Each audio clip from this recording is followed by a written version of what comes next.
Let's take a look at the Unit 1.2 quiz review. For the first one, it says, what is the relationship between volume and pressure? And we actually did this in class with the syringe lab, Boyle's Law. As volume went down, the pressure went up. So as we go from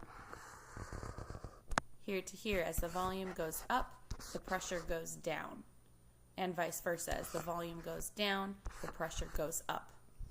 So this is an inverse relationship.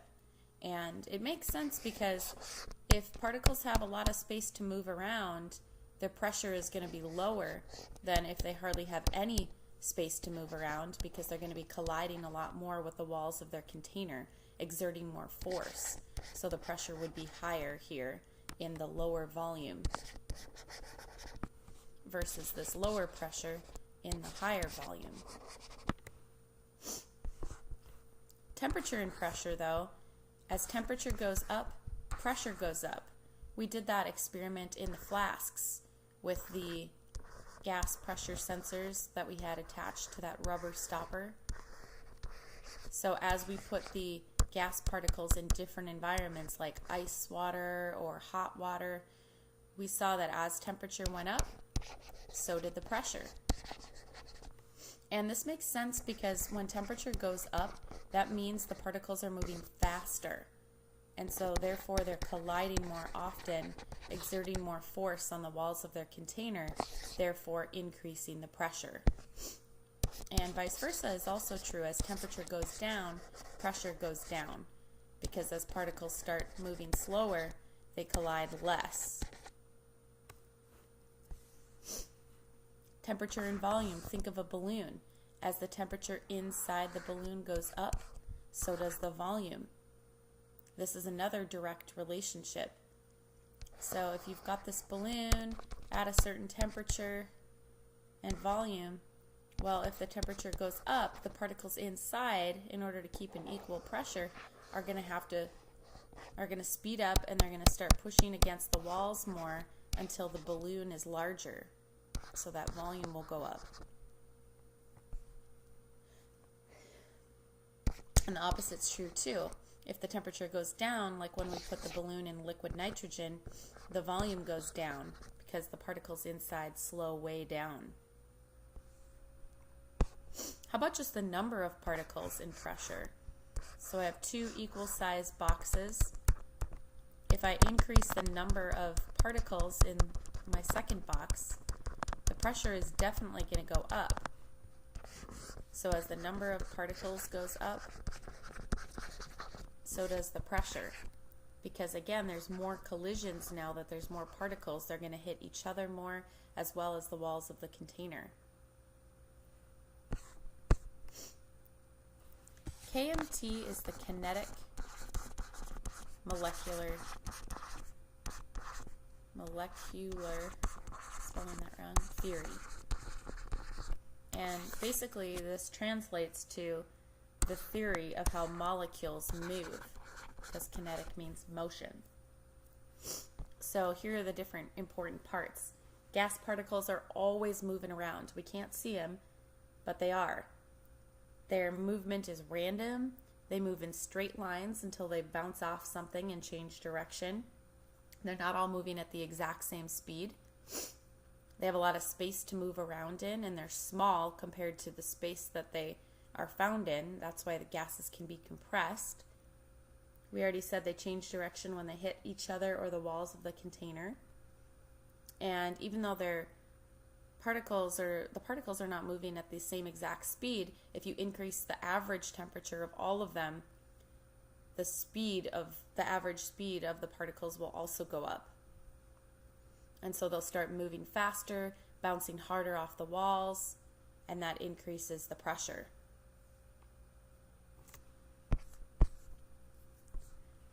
What's wrong with this conclusion? The person says as the temperature goes up, the pressure also goes up. And I would definitely agree with that. Come on, OneNote. And then they cite evidence. They say, okay, we know this is true because when the temperature of the gas was 4 degrees, the pressure was 86. But when the temperature went up to 44, now the pressure also went up. That sounds great.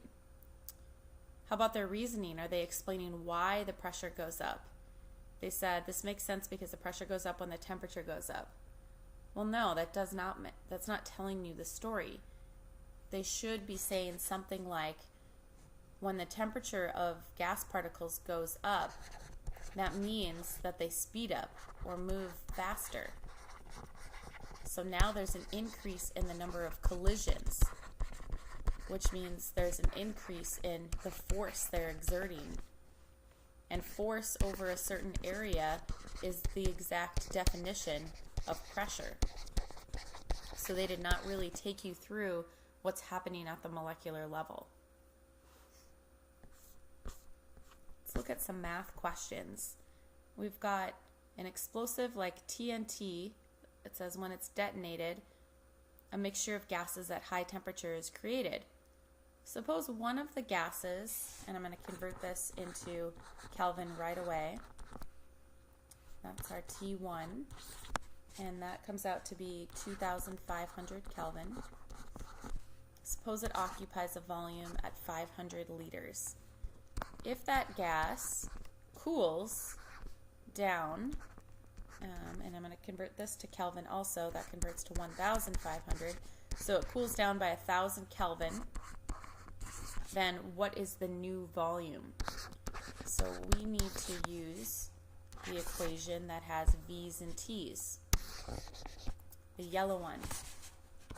So step one, I'm going to write out the equation. V1 over T1 equals V2 over T2. Oops, T2.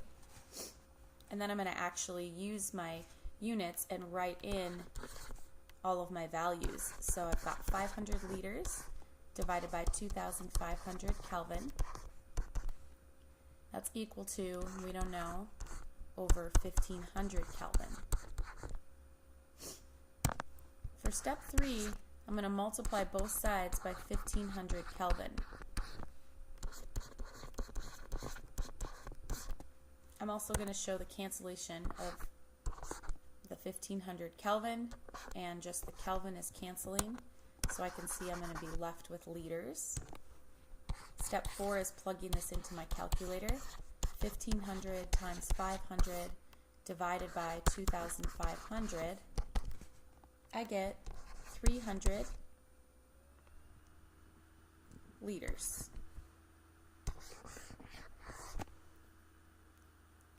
Does this make sense? Yes, this makes sense because as temperature goes down, the particles start moving slower and they collide less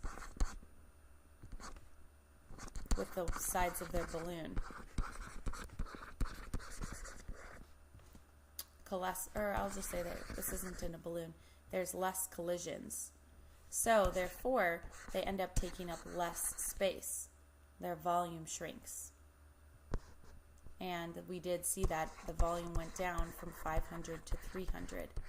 So yep, it makes sense. How about number 5? We've got a pressure, a temperature, and a new pressure, and we want to know the new temperature. Must be the green equation. So P1 over T1 equals P2 over T2. Then let's plug in the numbers. P1 is 3.2 ATM. T1 is 522 Kelvin. Oops, this was P2. P2 is 1.8 ATM. And T2 is, we're not sure. Now, since the unknown's on the bottom, we're going to want to cross multiply and divide. So I'm going to rewrite everything.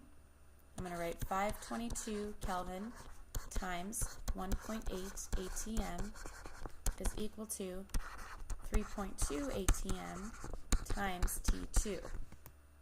Now I want to get T2 by itself, so I need to divide both sides by the 3.2 ATM so that the T2 is alone. I'm going to show that that's canceling and my ATMs are canceling. So I'm going to be left with units in Kelvin. Now I'm going to plug this into my calculator. 522 times 1.8 divided by 3.2.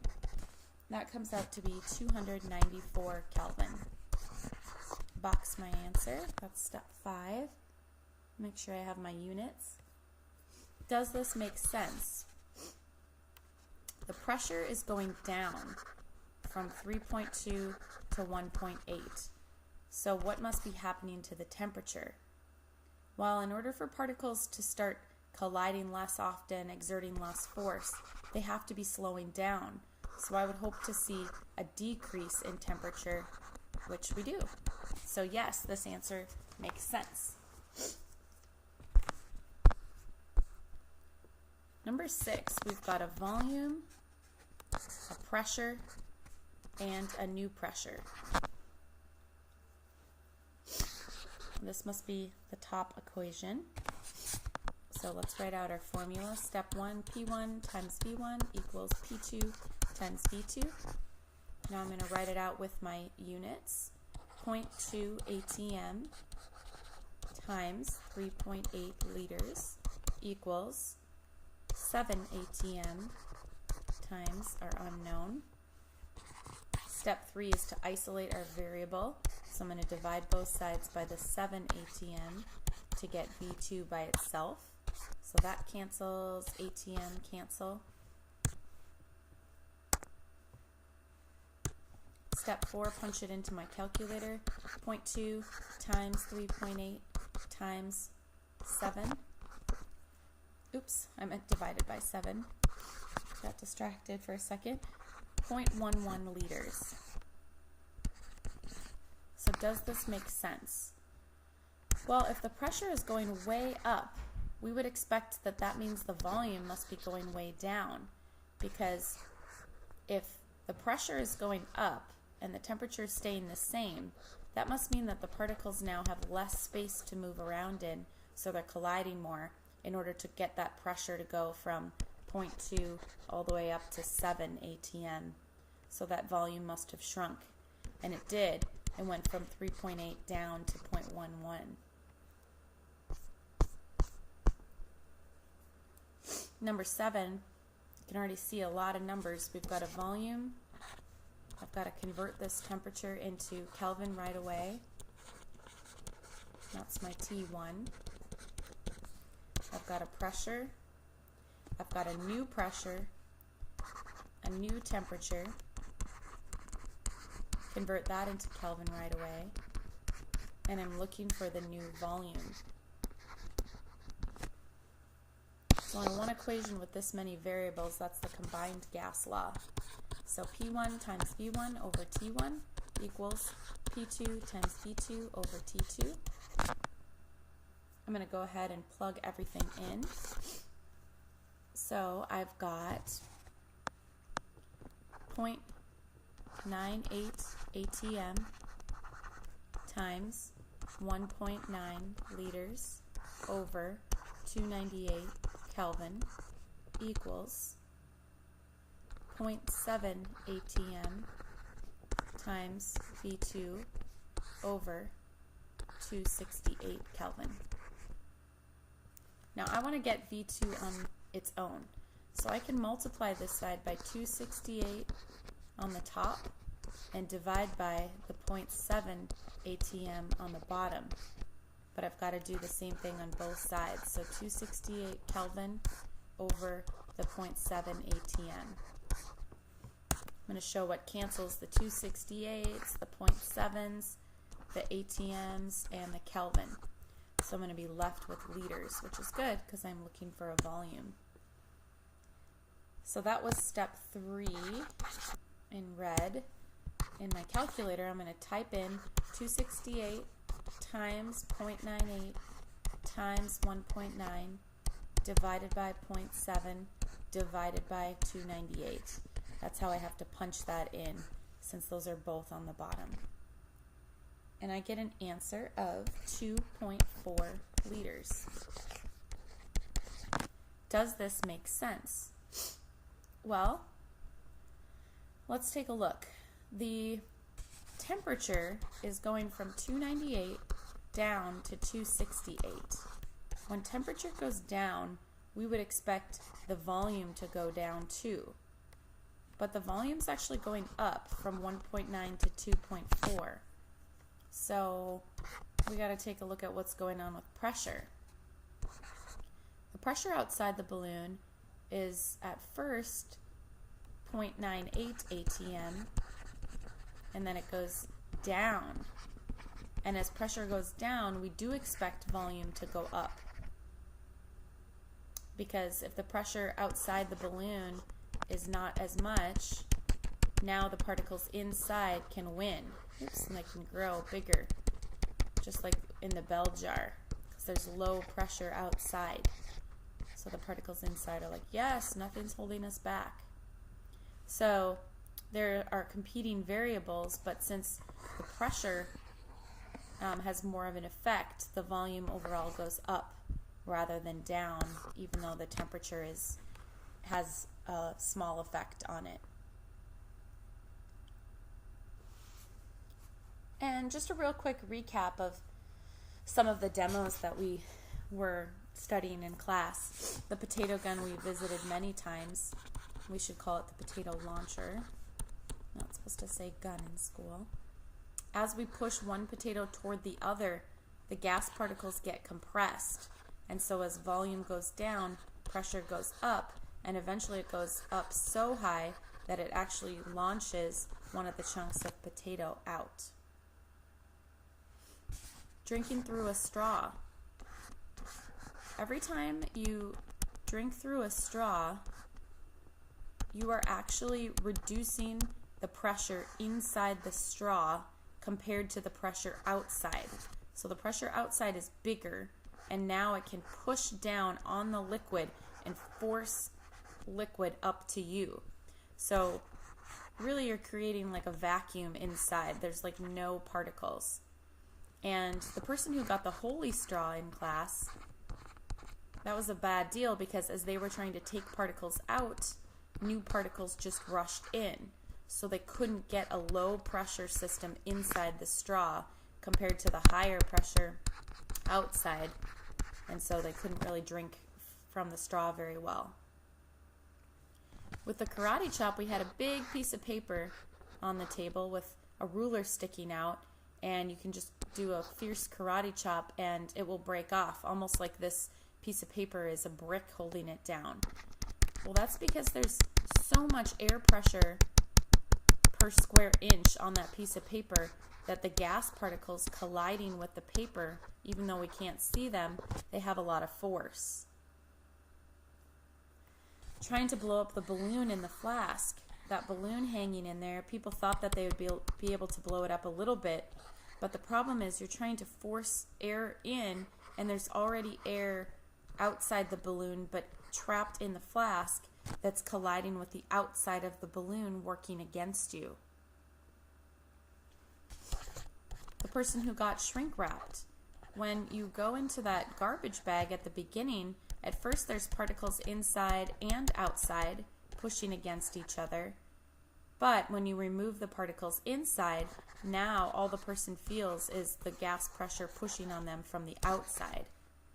And so it's outside air pressure that's causing them to look like they were shrink wrapped. Inside the bell jar, when we first had the balloon hanging in the top, there were gas particles inside and gas particles outside, equal pressures pushing against each other. But when we removed the gas particles out from, I'll show it like this, when we take out these gas particles here, now the particles inside win, and they can force themselves down further, stretching the sides of the balloon because there's like hardly any gas particles pushing back.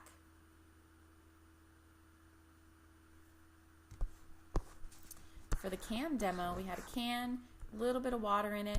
We're heating it up so these particles are colliding a lot with the walls of the can. Some of them are leaving.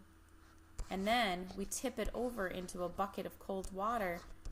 There's the opening of the can, so you just have to bring it close to the cold water even, And any particles that are inside suddenly cool down and condense into water. So now there's barely anything in the can. So the outside pressure that was there the entire time can now win, and it crushes the can from the outside. And last but not least, the skinny egg. When you set an egg on top of a flask, there are gas particles outside and there are gas particles inside, pushing against each other. So the egg just stays sitting on the top. Well, when you light a fire inside the flask, a lot of these particles start moving faster and they leave. So if you put the egg on the flask right away, when there's hardly any gas particles inside, now there's so many particles outside versus inside that the egg actually gets pushed in.